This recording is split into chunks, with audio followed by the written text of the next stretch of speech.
عزیزان من، همیشه به یاد خدا باشید، پیش از آن که مرگ ما و شما را غافلگیر کند. بازگشتی به خدا کنید، نمازاتان در وقتش ادا کنید، زیرا انسان عاجز است، انسان ضعیف است، در چنگال مرگ استادگری کرده نمیتواند.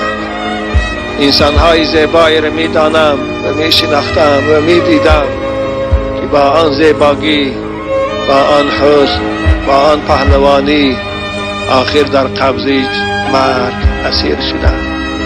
آخر لباس زیباشان مبدل به کفن شد، آخر مرکبای تیز رفتار و مرسدس جیپاشان مبدل به تابوت شد، خانه های بلندقبتشان مبدل به لحد شد،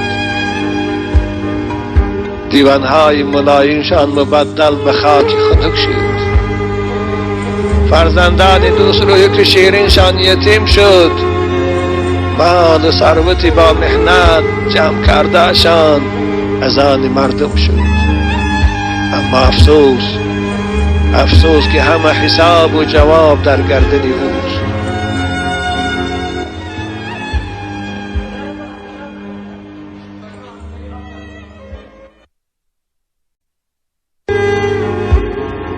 عزیزان من، همیشه به یاد خدا باشید، پیش از آن که مرگ ما و